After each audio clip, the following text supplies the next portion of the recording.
नमस्कार दोस्तों, आपका स्वागत है हमारे चैनल स्टोइक बॉय 2.0 पर, जहां हम लेकर आते हैं वो बातें जो आमतौर पर लोग पूछने की हिम्मत नहीं करते। आज का टॉपिक है पुराने समय में इंसान कैसे सेक्स करते थे। आप सोच रहे होंगे कि ये तो बहुत ही अजीब सवाल है, लेकिन यकीन मानिए इसका जवाब जानकर आपकी आंखें खुली की खुली रह जाएंगी। वीडियो शुरू करने से पहले अगर आप भी चाहते हैं कि ऐसे ही दिमाग हिला देने वाले टॉपिक आपको मिलते रहे तो अभी चैनल को सब्सक्राइब कर दीजिए और बेल आइकन दबा दीजिए, क्योंकि आगे आने वाले वीडियो आपके सोचने का नजरिया ही बदल देंगे। भाग 1, इंसान का आरंभ और प्रजनन का रहस्य। प्राचीन काल। दोस्तों, जब इंसान धरती पर आया तो उसके पास कपड़े नहीं थे, भाषा नहीं थी, कोई सभ्यता नहीं थी। उस समय सेक्स सिर्फ एक प्राकृतिक प्रवृत्ति थी। जैसे जानवर बिना सोचे समझे मैथुन करते हैं, वैसे ही शुरुआती इंसान भी सिर्फ प्रजनन के लिए सेक्स करता था। ना कोई रोमांस, ना कोई भावनाएं, ना कोई रस्में। सेक्स उस समय केवल एक चीज थी, संतान उत्पत्ति। उस दौर में इंसान को यह तक नहीं पता था कि बच्चा किस वजह से पैदा होता है। कई जनजातियां मानती थी कि औरतों को बच्चा बारिश की वजह से होता है या किसी देवता की छाया से। धीरे धीरे जब इंसान ने प्रकृति को देखा, तब समझ आया कि नर और मादा के संबंध से संतान जन्म लेती है। यहां से सेक्स सिर्फ शरीर नहीं बल्कि ज्ञान का हिस्सा बन गया। भाग 2, गुफाओं का दौर और सेक्स की आदतें। गुफाओं के जमाने में इंसान झुंड में रहता था। वहां मोनोगैमी, एक पति पत्नी जैसी कोई चीज नहीं थी, बल्कि सामूहिक संबंध आम बात थे। एक औरत कई मर्दों से संबंध बनाती थी और एक मर्द कई औरतों से, क्योंकि तब तक पितृत्व, फादरहुड का कोई कॉन्सेप्ट ही नहीं था। बच्चा किसका है यह मायने नहीं रखता था। उस समय औरत को पूरी जनजाति की मां माना जाता था। मतलब बच्चे का बाप कौन है, यह सवाल ही बेकार था। यहीं से यह धारणा पैदा हुई कि समाज औरत से ज्यादा मां धरती को पूछता था। भाग 3, सभ्यता का आगमन और सेक्स का नियम। जब इंसान ने खेती करनी शुरू की, गांव बसाने शुरू किए, तब उसे परिवार और संपत्ति का महत्व समझ आया।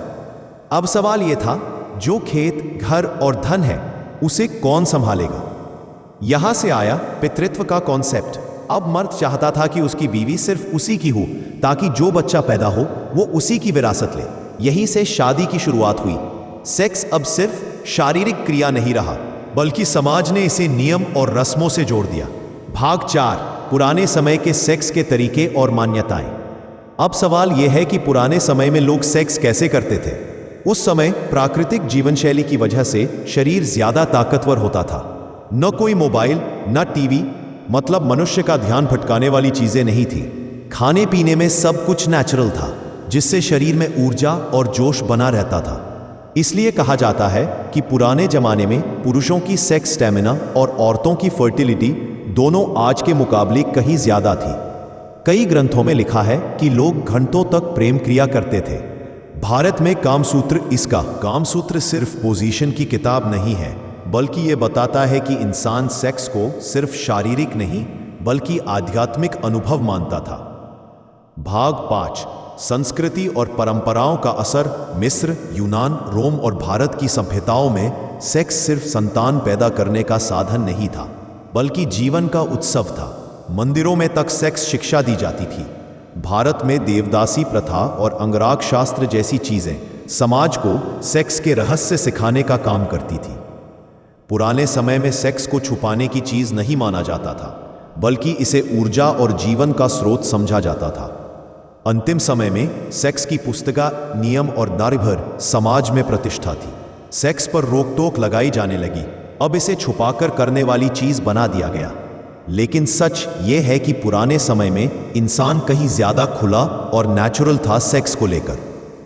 दोस्तों, यह था पुराने समय में इंसान कैसे सेक्स करते थे का पूरा इतिहास। हमने देखा कि कैसे गुफाओं से लेकर कामसूत्र और मंदिरों तक सेक्स इंसान के जीवन का हिस्सा रहा है। आज भले ही इसे छुपा दिया गया है, लेकिन सच्चाई यह है कि इंसान की असली ताकत और संस्कृति का बड़ा राज इसी में छुपा है। अगर आपको यह वीडियो अच्छा लगा तो अभी लाइक करें, शेयर करें और चैनल को सब्सक्राइब कर दीजिए, क्योंकि अगला वीडियो और भी ज्यादा दिलचस्प होने वाला है। धन्यवाद दोस्तों, मिलते हैं अगले धमाकेदार एपिसोड में।